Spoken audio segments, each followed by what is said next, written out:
எல்லாமே இப்போ அரசியல் ரொம்ப தீவிரமாக இருப்பாங்கல்ல. இந்த முறை போன தடவை நம்ம திமுக கிட்ட விட்ட மாதிரி இந்த தடவை விடக்கூடாது, ஆனால் கூடுதல் சீட்டு வாங்கியே ஆகணும், ஆட்சி அதிகாரத்தில் பங்கு வாங்கியே ஆகணும் அப்படின்னு எத்தனை பேர் நிற்கிறாங்க. இதில் எக்ஸ்ட்ரா சீட்டு அவர் எங்கேருந்து கொடுக்குறது? ஆனால் எடப்பாடியை பொறுத்த வரைக்கும் தெளிவாக இருக்கிறார். யார் என் கூட சேர வேண்டும், அதை கட்சி சேர வேண்டும். யாரை சேர்த்தால் கட்சிக்கு பலம், யாரை சேர்த்தா கட்சிக்கு பலவீனம். அதுதான் திமுக என்னன்னா, பிஜேபி எதை செய்தாலும் அதை குறையா சொல்லி அதைத்தான் பூதகரமா காமிச்சு வெறும் அரசியல் தான் திமுக பண்ணும். இதை வச்சு அரசியல் பண்ணுவாங்க திமுக கண்டிப்பா. அது எப்படியாவது பிஜேபிக்கு ஒரு கெட்ட பேர் ஏற்படுத்தணும் முயற்சி பண்ணுவாங்க.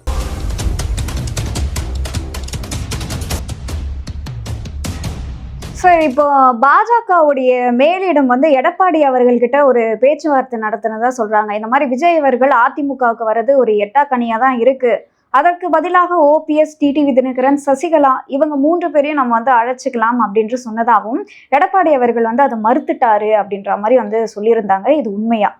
இதெல்லாம் யூகம் தான். ஒருவேளை விஜய் அந்த 3 பேரையும் மறுத்துட்டாரா சேர்க்கறதுக்கு? அதை யோசிக்கலாம்ல.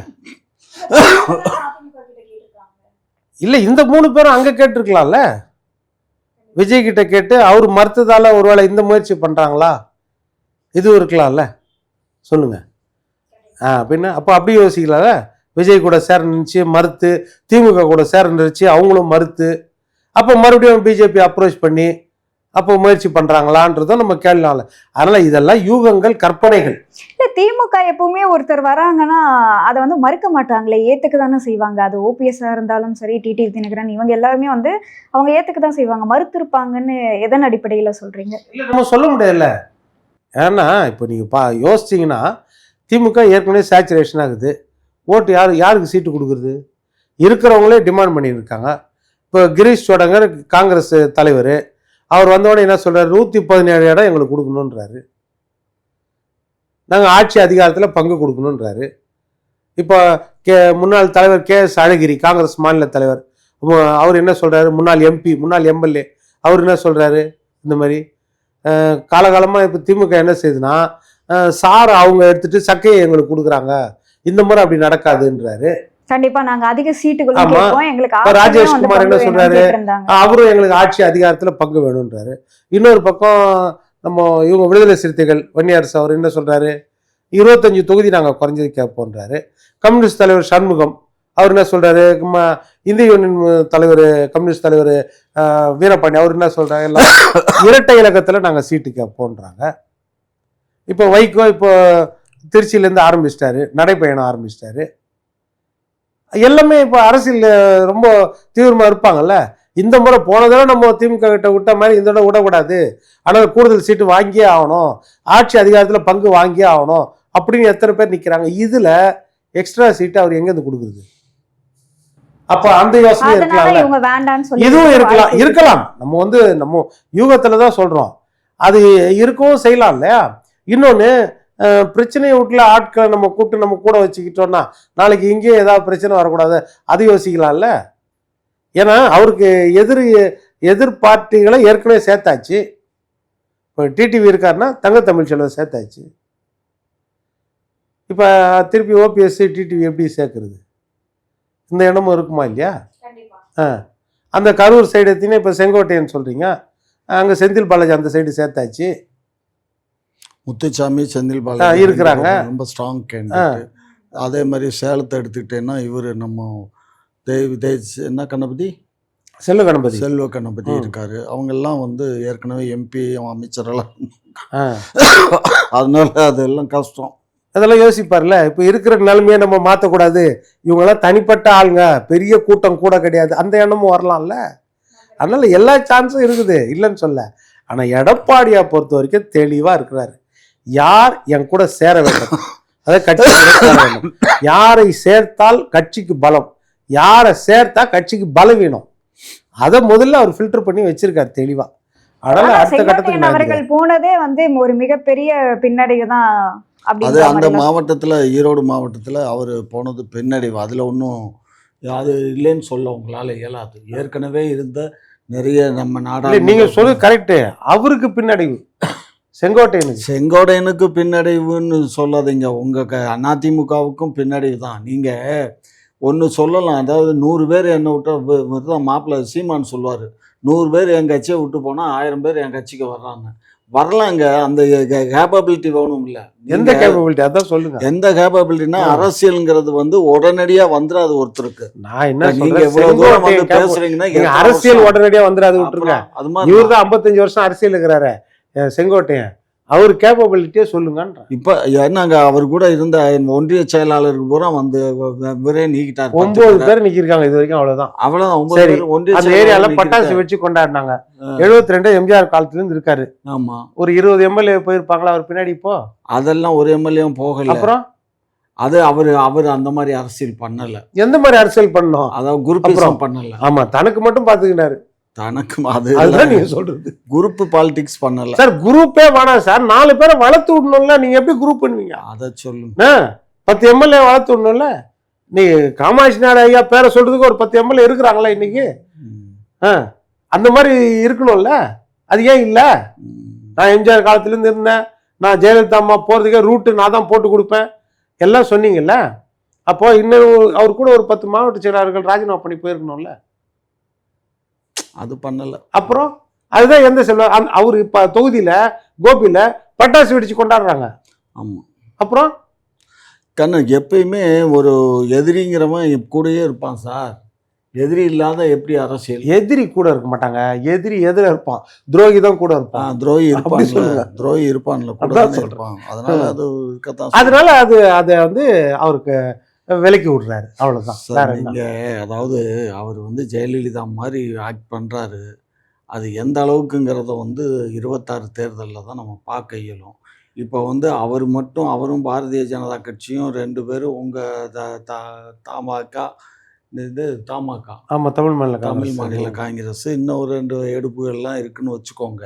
இவங்களை சேர்த்துக்கிட்டு இவர் தேர்தலில் நின்றாருன்னு சொன்னால் தேர்தலில் வெற்றி வாய்ப்பு எப்படி இருக்கும் அதை சொல்லுங்க சார். இங்க சில எடுப்புகள் தான், உங்ககிட்ட இருக்கிறது மொத்தமே எடுப்புகள் தானே. எங்கள்கிட்ட இருக்கிறது எடுப்பா இருந்தாலும் ஒவ்வொருத்தனுக்குமே வந்து எங்க 4% இரட்டை சதவீத ஓட்டு உள்ள ஒரு கட்சியை சொல்லுங்க. ஒரு 8% திமுகவை தவிர வேற யாருக்கும் கிடையாது. அப்புறம் ஆனா இங்க ஒண்ணுமே இல்லையே. இங்க போன தடவை 11% பிஜேபியை தனியா வாங்கிக்குது இல்ல. பிஜேபி வாங்கிருக்கு சார், அந்த ஆளுமை இந்த தடவை இல்லையே. அதிமுக 21%, பிஜேபி 18%, அவங்க கூட்டணியில 18%, இவங்க கூட்டணியில 23%, ரெண்டையும் சேர்த்தாலே 41% வரும் சார். இருக்குது இல்ல. நீங்க நாடாளுமன்ற தேர்தலை வச்செல்லாம் கால்குலேட் போன, நாடாளுமன்ற தேர்தலே இவ்வளோ, அப்ப சட்டமன்ற தேர்தல கூட வரும். 2019 30% சார். அன்னைக்கு அதிமுக கூட்டணிக்கு, நீங்க 2021 40%, 10% கூடிடுச்சு. யாரு பாஜகவை வந்து தமிழ்நாட்டில் வளர்த்து விட்டானோ அவனை போடான்னு பத்தி விட்டாச்சு. அவன் ஆடு மேய்க்க போயிட்டான். திமுகவையா? திமுகவையா? ஆமா, திமுக தானே சார். முதல்ல பாஜக வளர்த்தது திமுக தானே சார். அதுக்கு என்ன பண்றது? அது நாங்க வளர்க்கல, நாங்க கூட்டணியில இருந்தோம், அப்ப சீட்டு கொடுத்தோம், அவ்வளவுதான். இப்ப அண்ணாமலை தானே இங்க இப்ப இருந்தாரு. அண்ணாமலை 3 வருஷம் அவர் பீரியட் முடிச்சுன்னு போன்னு பத்தி விட்டீங்க. அவரு இப்ப 15ஆம் தேதி இந்த 15 ராதாகிருஷ்ணன் நீ துணை ஜனாதிபதி. துணை ஜனாதிபதி. ஆமா சார். அவரே முதல் பாராளுமன்ற நீங்க தானே தாமரை சின்னத்துக்கு ஓட்டு போடுங்கன்னு உதயசூரி தானே கேட்டுச்சு. அவர் தான் ஜெயிச்சு வந்தாரு. இல்லைன்னு சொல்ல என் மாப்பிள்ள தான். அதுக்கு என்ன பண்ண முடியும்? அதுதான் சொல்றேன். அப்புறம் நீங்க தானே சார். சேகர் பாபு அவர்கள் வந்து சொல்றாரு, பாஜகவுடைய மாநில பதவி வந்து மியூசிக்கல் சேர் மாதிரி அப்படின்னு சொல்றாரு. இதை பத்தி உங்களோட கருத்து சார்? ஐயோ, எல்லாருமே இதான். இப்போ பாலகிருஷ்ணன் இவர் பாலகிருஷ்ணன் என்னங்க சொல்றாரு? அப்போ அவர் என்ன சொல்றாரு? அப்போ எல்லாரையும் மறைமுகமா தாக்குறாரு, கம்யூனிஸ்டுகளையும் காங்கிரஸையும் கூட மறைமுகமா தாக்குறாரு. அது என்ன அர்த்தம்? இல்ல பாலகிருஷ்ணனை மாத்தி சண்முகத்தை போட்டாச்சு, முத்தரசனை மாத்தி வீரபாண்டி போட்டாச்சு. அதுவும் மியூசிக்கல் சேர் தானே. இப்போ செல்வ பிறந்தங்க, அப்போ இவருக்கு அழகிரி மேல என்ன கோவம்? அவர் சொல்றாரா மியூசிக்கல் சேர் அதுன்னு?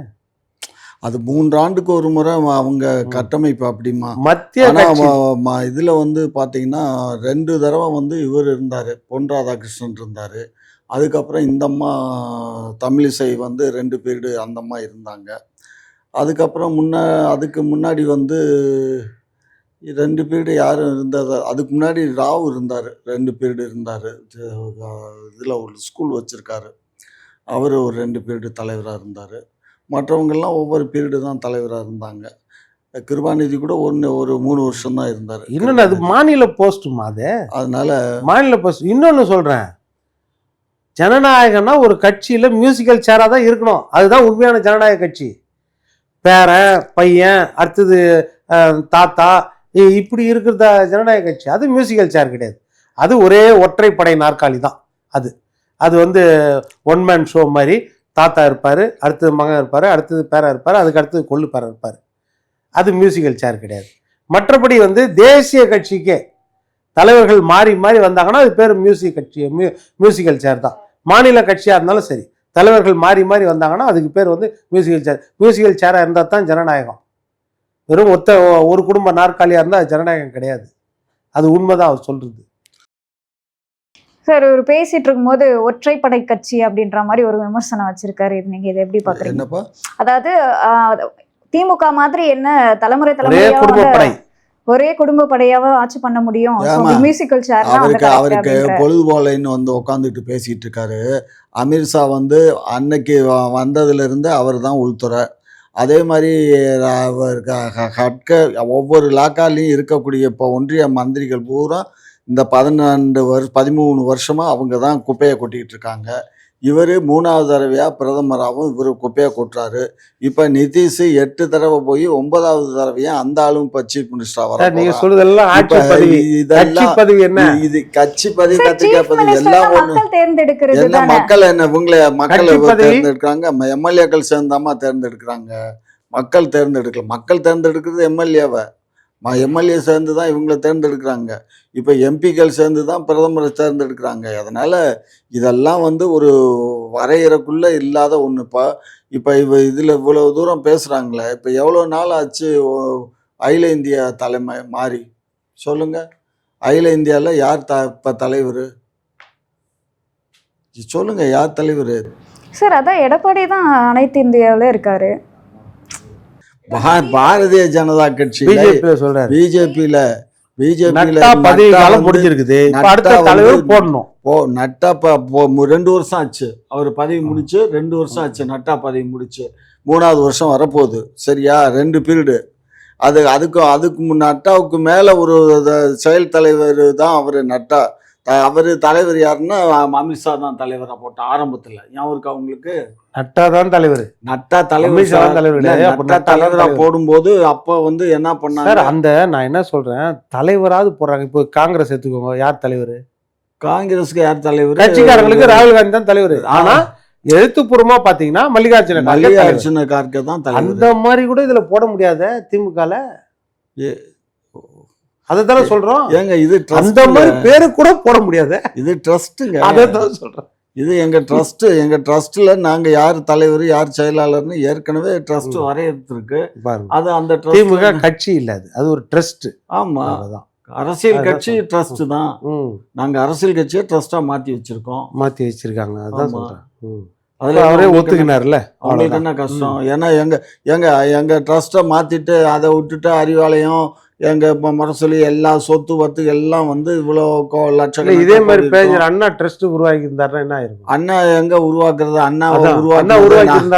அண்ணாவை உருவாக்குனதே தொண்டனுங்க தான். அந்த அண்ணாவே பாவம் இடையில போயிட்டாரு. அண்ணா இருந்திருந்தாருன்னா அது வேற, இந்த நாடு இன்னும் நல்லாவே இருந்திருக்கும். அண்ணா ட்ரஸ்ட் உருவாக்கி இருந்தா என்ன ஆயிருக்கும்? என்ன ட்ரஸ்ட் அவர் உருவாக்க முடியும்?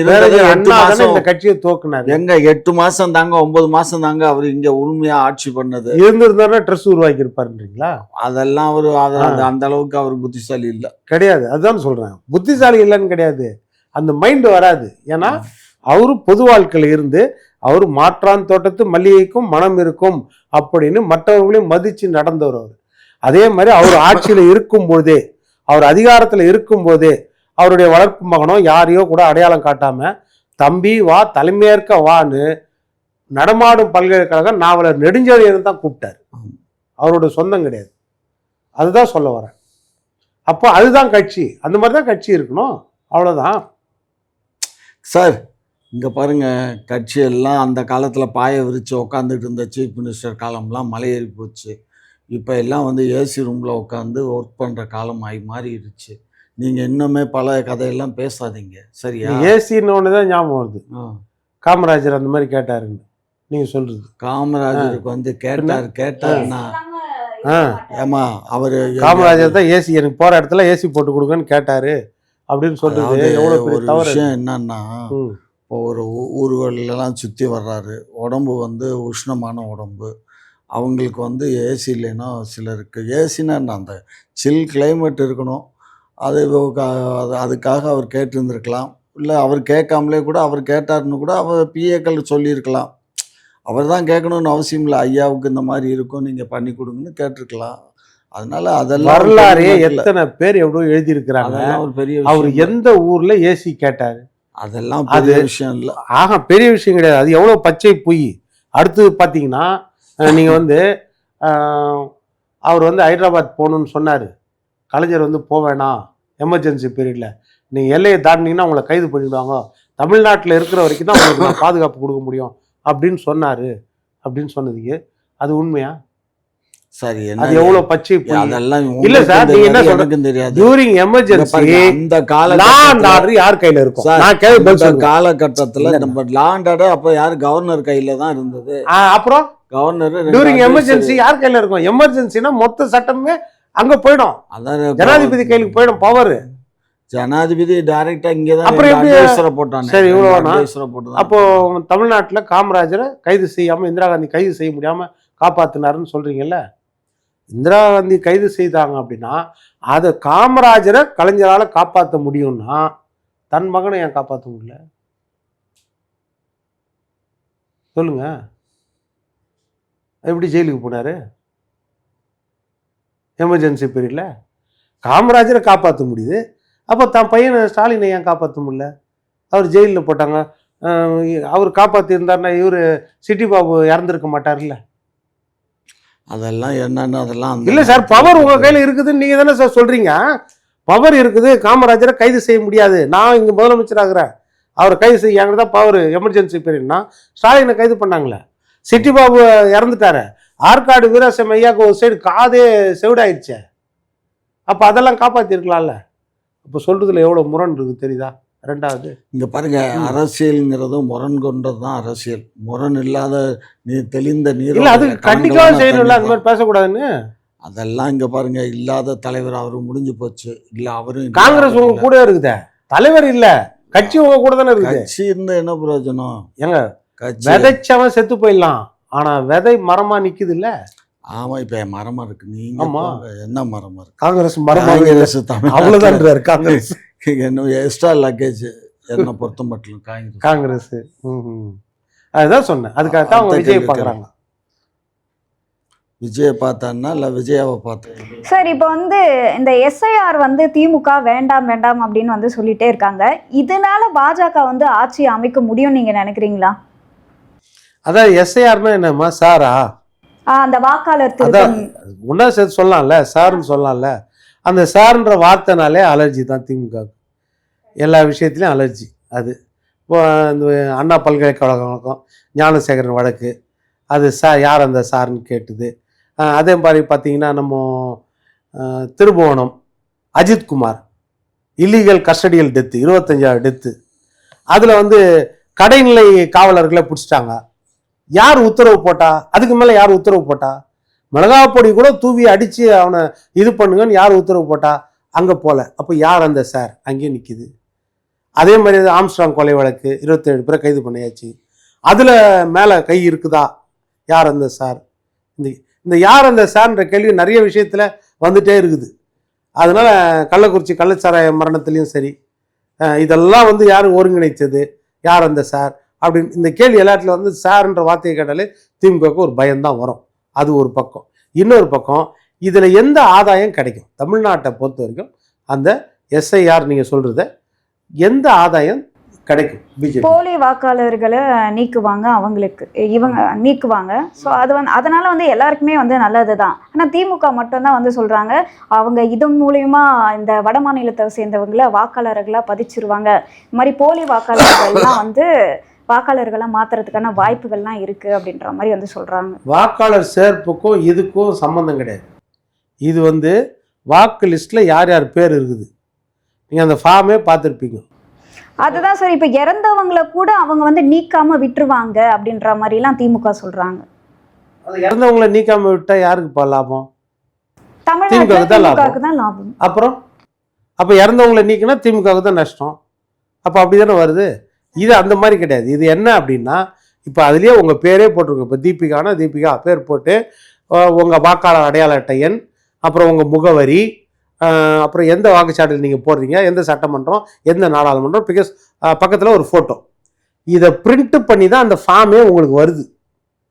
அதில் ஏபிசின்னு இருக்குது. ஏல என்ன ஃபில்அப் பண்ணோம், உங்கள் பேர். இப்போ தீபிகாவா, நீங்கள் பிறந்த தேதி என்னம்மான்னு கேட்குது. உங்கள் பேர் அதிலே பிரிண்ட் ஆகிருக்குது. உங்கள் பிறந்த தேதி, உங்கள் அப்பா அந்த ஓட்டர் லிஸ்ட்டில் இருக்காரா, உங்கள் அம்மா இருக்காங்களா, உங்கள் கணவர் இருக்காரா, இப்படி வரும். அவ்வளோதான். அவங்க அடையாள அட்டை இருந்தால் உங்களுக்கு கொடுங்க, தெரியாதுன்னா தெரியாதுன்னு போடுங்க. அவ்வளோதான், முடிஞ்சிச்சு. 2002 நீங்கள் ஓட்டு போட்டிங்களா, அடுத்த காலம், இது முதல் காலம் முடிஞ்சு அடுத்த காலம் 2002 நீங்கள் ஓட்டு போட்டிங்களா, வாக்காளர் லிஸ்ட்டில் உங்கள் பேர் இருக்குதா? இப்போ எனக்கு நம்ம ஐயா நாயுடு ஐயாக்கள் அப்போ பேர் இருக்கும், உங்கள் பேர்னா இருக்காது. 2002 23 வருஷத்துக்கு முன்னாடி எங்கள் பேர் இருந்துச்சு, எங்கள் பேரை எழுதும். அவ்வளோதான், வேறு என்ன. எங்கள் பேர் இருந்துச்சு, மேலே பேர் போட்டுருக்குதுல, அப்போ வில்சன் இருந்தால், இல்லை காமாட்சி நாயுடு தான், காமாட்சி நாயுடு எழுது. அப்போ உங்கள் வாக்காளர் அடையாள அட்டை இருந்தால், தெரியாதுன்னா விட்டுருங்க. ஆமாம். அப்போது உங்கள் பையனோ உங்கள் பொண்ணோ இல்லை உங்கள் அப்பாவோ பேர் இருந்துச்சு வாக்காளர் அட்டையில், அந்த பேர் மட்டும் எழுதுங்க. அடையாள அட்டை நம்பர் தெரியலையா, விட்டுருங்க. இவ்வளோதான் இருக்குது இதில். இது மூணாவது என்ன இருக்குதுன்னா, 2002 எங்கள் பேர் இல்லை, இப்போ உங்களுக்கு பேர் இருக்காது. 2002 இப்போ தான் பேர் இருக்குது, மேலே ஒன்றா நம்மள ஃபில்அப் பண்ணிட்டீங்க. இப்போ மூணாவது காலம், 2வது காலம் விட்டுருங்க. 2002 பேர் இல்லை, 2வது காலம் ஃபில் பண்ண முடியாது. 2002 உங்கள் பேர் கண்டிப்பாக இருந்திருக்காது, ரைட்டா? உங்கள் அம்மா பேர் இருந்திருக்குமா? இருந்திருக்கும். உங்கள் அப்பா பேர் இருந்திருக்குமா? அந்த பேரை எழுதுங்க. வாக்காளர் அடையாள அட்டை தெரியாது எழுதுங்க. அது இவ்வளோதான். இதில் என்ன இருக்குது? ஆனால் இதை கண்டு ஏன் திமுக இவ்வளோ வந்து பயப்படணும்? அதுதான் திமுக என்னன்னா, பிஜேபி எதை செய்தாலும் அதை குறையா சொல்லி அதைத்தான் பூதகரமா காமிச்சு ஓட்டு வாங்க முடியும். ஏடிஎம்கே எதிராக இருந்தா அவங்களை கெட்டவங்களாவே ஓட்டு வாங்க முடியும். பிஜேபியை பூதகரமா காமிச்சாதான் தமிழ்நாட்டில் ஓட்டு. அதிமுகவையோ எடப்பாடியோ திட்டினா ஓட்டு விடாது, அவங்களுக்கு எதிராக தான் ஓடும். பிஜேபியை காமிச்சாதான் ஓட்டு. அப்போ பிஜேபி எதை செய்தாலும் அதை தவறுன்னு காக்கணும். இப்போ பீகாரை நீங்க ஒப்பிட முடியாது, வெஸ்ட் பெங்காலை ஒப்பிட முடியாது, மற்ற மாநிலங்களை பெரிய அளவில் ஒப்பிட முடியாது. இந்த எஸ்ஐஆர் திட்டத்தை பொறுத்த வரைக்கும் முதல் விஷயம் நீங்க புரிஞ்சுக்கோங்க, பீகாரை விட நம்ம வந்து படிப்பறிவு, எழுத்தறிவு எல்லாமே அதிகம், கட்டமைப்பு அதிகம், சமூக நீதி அதிகம், நம்மள விழிப்புணர்வு அதிகம், எல்லாமே அவங்கள விட நம்ம அதிகம். அப்படி இருக்கும்போது எல்லாருக்கும் ஏதோ ஒரு ஆதாரம் கையில் இருக்கும். இப்போ நீங்கள் இந்த மூணாவது வழி சொல்கிறேன் நான். இப்போ உங்கள் பேர் வந்து இப்போ இருக்குது, 2002 உங்கள் பேர் இல்லை, நீங்கள் 2002 வேற உங்கள் அப்பா அம்மா பேரோ உங்கள் தாத்தா பாட்டி பேரோ இருந்தால் எழுதலாம். எழுதலை நீங்கள், அதுவும் எனக்கு தெரியாது, எதுவுமே தெரியாது, என் பேர் மட்டும்தான் எனக்கு தெரியும். அப்போ என்ன சொல்கிறாங்கன்னா, 13 ஆவணங்கள் பின்னாடி கொடுக்குறாங்க. 11லேருந்து 13 ஆவணங்கள். இந்த ஆவணங்களில் எதுனா ஒன்று கொடுங்க.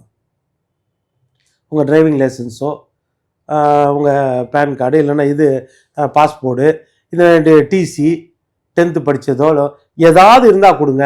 இல்லைன்னா அரசாங்கம் கொடுத்த அடையாள அட்டை ஏதாவது இருந்தால் கொடுங்க. இது எதுவுமே கூட என்கிட்ட கிடையாது.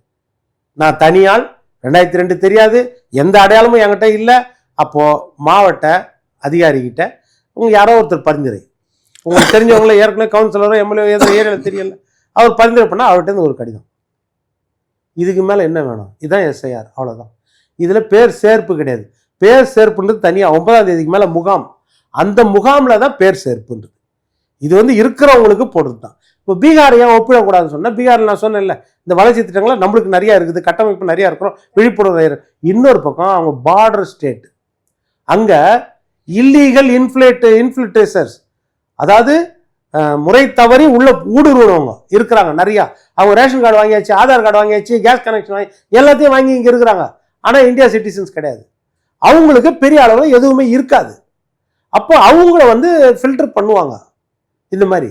மற்றபடி பார்த்தீங்கன்னா இதில் டபுள் என்ட்ரி இருந்தால் எடுத்துருவாங்க, நிரந்தரமாக அட்ரஸ் மாறி இருந்தால் எடுத்துருவாங்க, இறந்தவங்க இருந்தால் எடுத்துருவாங்க. இது கண்டிப்பாக எடுத்துருவாங்க, 1 மாதத்துக்கு எடுத்துருவாங்க. இதில் என்ன குறை, இதில் என்ன தவறு நடக்குது? இப்போ எல்லா இடத்துலையும் பார்த்தீங்கன்னா நிறைய இடத்துல திமுக காரங்க தான் பிஎல்ஓ மாறிடுறாங்க. பின்ன அது எவ்வளோ புகார் வருது?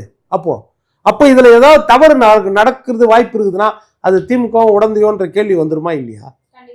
பின்ன அப்ப இதெல்லாம் இருக்குது. அதனால தேர்தல் முடிவுகளுக்கோ தேர்தலுக்கோ இதுக்கும் சம்மந்தம் கிடையாது. நம்ம இதை வந்து ஃபில்டர் பண்ணிக்கணும். ஏன்னா இப்போ ரேஷன் கார்டு வாங்க போறீங்க, நீங்க அப்ளிகேஷன் ஃபில்அப் பண்ணிருக்கீங்களா? எவ்வளோ கஷ்டமா இருக்கும் தெரியுமா? அது ஃபில்அப் பண்ணி பாருங்க. ஆனால் வாங்கிடுறோம்ல. ஆதார் கார்டு ஃபில்அப் பண்ணி வாங்கிடுறோம்ல. 0 பேலன்ஸ்ல அக்கௌண்ட் ஆரம்பிக்கணும். எனக்கு மாசம் உதவித்தொகை 1000 ரூபாய் உரிமை தொகை கொடுக்குறீங்களா? நேராக கையிலேயே கொடுக்குறீங்க? பேங்க்ல தானே கொடுத்தீங்க. இப்போ பேங்க்ல போயிட்டு இப்போ என் பேர் தீபிகா, இதான் அட்ரஸ், எனக்கு ஃபில்அப் பண்ணி எனக்கு புக்கு கொடுன்னு கொடுத்துருவாங்களா? எவ்வளோ ஃபில்அப் பண்ணுறீங்க? 1000 ரூபாய் அவ்வளோ ஃபில்அப் பண்ணோம்ல. அப்போ அது மட்டும் எப்படி ஃபில்அப் பண்ணோம்? திமுக தானே கொடுத்துச்சு. திமுக ஃப்ரீயாக கையில் கொடுத்துருக்கலாம்ல. எதுக்கு அக்கௌண்ட் ஆரம்பித்து கொடுக்க சொல்லிச்சு? அந்த அக்கௌண்ட்டில் எல்லாம் கேட்குறான்ல டீட்டெயில்ஸு, அதெல்லாம் ஃபில்அப் பண்ணி தானே இப்போ 1000 ரூபா நம்ம வாங்குகிறோம். சொல்லுங்கள், கேஸ் கனெக்ஷன் வாங்குகிறோம், எவ்வளோ கேட்குறான் ஃபார்மில். இதுக்கெல்லாம் நம்ம கொடுக்குறோம்ல ஃபில்அப் பண்ணி. நம்மளை ஆட்சி செய்கிறவன் நம்மளுக்கு ராஜாவை உருவாக்க போகிறோம் ஓட்டு போட்டு. அப்போ அது எவ்வளோ முக்கியமானது. நம்மள மாதிரியே இன்னொருத்தன் டூப்ளிகேட்டும் ஓட்டு போட்டு உட்கார வைக்கலாமா? டூப்ளிகேட்டை சேர்க்கக்கூடாதுல்ல. அப்போ எவ்வளோ பொறுப்பு இருக்குது நம்ம. இப்போ இதில் வந்து நீ செய்யக்கூடாதுன்னா எப்படி செய்யாமல் இருக்குது? 5 வருஷத்துக்கு ஒரு தடவை SIR பண்ணணும். வருஷம் வந்து SSR பண்ணுவாங்க, ஸ்பெஷல் சம்மரி ரிவிஷன். அதுதான் சுருக்க திருத்தம். வாக்காளர் திருத்தம் வருஷம் பண்ணுறது. இது வாக்காளர் தீவிர திருத்தம். அதுதான் ஸ்பெஷல் இன்டென்சிவ் ரிவிஷன். இது 5 வருஷத்துக்கு ஒரு தடவை பண்ணணும். இப்போ நீங்கள் கிட்டத்தட்ட 20 வருஷம் பண்ணவே இல்லை. அப்போ திமுக கேட்க வேண்டியது ஏன் பண்ணலன்னு போராட்டம் பண்ணியிருக்கலாம்ல. 2005 பண்ணோம், 2010, 15, 20 பண்ணோம். ஒரு விஷயம் வச்சிருக்காங்க, நாங்க வந்து அதை பண்ண வேண்டாம் சொல்லல. இப்போ தேர்தல் வரப்போது, இவ்வளோ ஷார்ட் டைம்ல பண்ண முடியாது அதை அப்படின்ற மாதிரி ஒரு விஷயத்த முன்னாடி. அது நியாயமான கேள்வி. இப்போ திமுக கேட்கறது நியாயமான கேள்விதான். அந்த சந்தேகம் வருது, நியாயமான விஷயம். யாரா இருந்தாலும் சந்தேகம். ஒண்ணு தேர்தல் காலமா அப்படின்ற சந்தேகம் வரும். அந்த தேர்தல் காலம் செய்யக்கூடாதுன்னா அதுல ஏதாவது அவங்களுக்கு நோக்கம் இருக்குதா? நோக்கம் இல்லாம செய்யும் போது அதை வரவேற்கணும்ல. இன்னொன்று காலம் பத்தாதுன்றாங்க. இப்போ இது 1 மாதம், நவம்பர் 4லேருந்து டிசம்பர் 4 வரைக்கும். அதுக்கப்புறம் வரைவு வாக்காளர் பட்டியல் 9ஆம் தேதி டிராஃப்ட் லிஸ்ட்டு கொடுப்பாங்க. அதுக்கப்புறம் என்னன்னா 2 மாதம் நீங்கள் வந்து புகார் தெரிவிக்கிறதுக்கோ அந்த புகாரை சரி பார்க்கறதுக்கோ மறுபடியும் ரிவைஸ் பண்ணுறதுக்கோ ஒருவேளை பேர் இல்லைன்னா இது எல்லாத்துக்கும் 2 மாதம் டைம் இருக்குது. அந்த 2 மாதம் கழிச்சு பிப்ரவரியில் தான் வந்து ஃபைனல் லிஸ்ட்டு வெளியிட போகிறாங்க. அப்போ இந்த காலம் இருக்குது. அந்த நேரத்தில் ஏதாவது தவறு இருந்தால் நம்ம சொல்லி காட்டலாம், அவ்வளோதான். இப்போ நம்ம தமிழ்நாட்டை பொறுத்த வரைக்கும் திமுக அதிமுக பெரிய கட்டமைப்பு இருக்குது. பூத் லெவல் ஏஜென்ட்னு வச்சுருக்காங்க. இப்போ BLOs வந்து கவர்மெண்ட் அதிகாரிகள், பூத் லெவல் ஆஃபீஸர்ஸ். இவங்க வந்து பூத் லெவல் ஏஜென்ட்னு வச்சுருக்காங்க. எல்லாருமே ஒரு பூத்துக்கும் வந்து கிட்டத்தட்ட 70,000 பூத்து தமிழ்நாட்டில். அத்தனை பூத்துக்கும் திமுகவுக்கும் கட்டமைப்பு இருக்குது, அதிமுகவும் கட்டமைப்பு இருக்குது. இப்போ உங்கள் தெருவில் வந்து உங்கள் பேர் இல்லையா, உடனே வட்ட செயலாளரோ இல்லைன்னா அந்த கவுன்சிலரோ இல்லைன்னா ஒரு நிர்வாகியோ வந்து கேட்பாங்க, உங்களை கூப்பிட்டு போயிடுவாங்க BLO கிட்ட. அதுலேயும் ஃபோன் நம்பர் இருக்குது ஃபார்ம்லேயே, BLO பேர், ஃபோன் நம்பர். உங்களுக்கு சந்தேகம்னா ஃபோன் பண்ணிக்கலான்னு சொல்லிட்டு அந்த அதிகாரி ஃபோன் நம்பர். உடனே கூப்பிட்டு போய் அதை என்னன்னு காத்து போட்டு விட்டுருவாங்க. ஆனால் தவறு நடக்க வாய்ப்பு இல்லை. வெறும் அரசியல் தான் திமுக பண்ணும். இதை வச்சு அரசியல் பண்ணுவாங்க திமுக கண்டிப்பாக. அது எப்படியாவது பிஜேபிக்கு ஒரு கெட்ட பேர் ஏற்படுத்தணும் முயற்சி பண்ணுவாங்க. சரி, இதை பற்றி உங்களோட கருத்து? இல்லை, அவர் விளக்கம் சொன்னதெல்லாம் கரெக்டு தான். நாங்கள் எங்களுடைய கோரிக்கை வந்து கொஞ்சம் ஒரு நாடாளுமன்ற தேர்தல் முடிஞ்ச உடனே இந்த ஒர்க்கை ஆரம்பிச்சிருந்தா நல்ல முறையில் பண்ணி முடிக்கலாமேங்கிறது தான். இப்போ குறுகிய காலத்துக்குள்ளே பண்ணி இப்போ இந்த அப்ளிகேஷன் வாங்குறதே வந்து அவங்க இப்போ போய் வீடு வீடு அந்த இப்போ நான் வரையில் பார்த்துட்டு இருந்தேன், சோலைமேட்டில் ரோட்டு மேலே ஒரு டேபிளை போட்டு அதில் உட்காந்து கொடுத்துக்கிட்டு உட்காந்துருக்காங்க. அந்த இடத்துல கூட்டமாக இருக்குது. இப்போ மழை வேற இப்போ பிரச்சனை. இப்போ நம்ம சென்னையில் மழை வந்து இந்த ஏரியாவில் தான் இல்லையே தவிர மற்ற இடத்துல பூரா மழை பெஞ்சிக்கிட்டு இருக்கு. இந்த மாதிரி நேரங்களில் இதெல்லாம் வந்து இன்ட்ரெஸ்ட் எடுத்து போய் பண்ணணும். வேலை வெட்டிக்கு போகிறவங்க வர்றவங்க இருக்காங்க. அதை என்னதான் இருந்த கட்சிக்காரன் பண்ணாலும் கட்சிக்காரன் அவங்கள தேடி போய் தானே கையெழுத்தை வாங்கி அதை ஓட்டர் ஐடி பழைய ஐடியை வாங்கணும், அதை வச்சு ஃபுல்லப் பண்ணணும். இல்லைன்னா ஓட்டர் லிஸ்ட் இவங்க கையில் இருக்கும், அதை வச்சு ஃபுல்லப் பண்ணணும். பல சிக்கல் இருக்குமா. ஏன்னா நான் பண்ணிட்டேன், நம்ம அப்பார்ட்மெண்ட்டில் நான் பண்ணினேன். அதனால சிக்கல் இருக்குது. கொஞ்சம் கால அவகாசம் இருந்துருந்தா நல்லா இருக்கும், அவ்வளோதான். மற்றபடி அவர் சொன்னதெல்லாம் கரெக்டு தான். உங்களோட நேரத்தை ஒதுக்கி பல்வேறு கேள்விக்கு விளக்கம் அளிச்சிருக்கீங்க, அதற்கு நன்றி. குக்கு செய்தி நேயர்களுக்கு மிக்க நன்றி. கிட்டத்தட்ட 60,000 சப்ஸ்கிரைபர் தாண்டி போயிட்டு இருக்கும். இதே போல தொடர்ந்து உங்களுடைய ஆதரவை அளிக்கவும். அது மட்டும் இல்லாமல் லைக் பண்ணுங்க, ஷேர் பண்ணுங்க, சப்ஸ்கிரைப் பண்ணுங்க.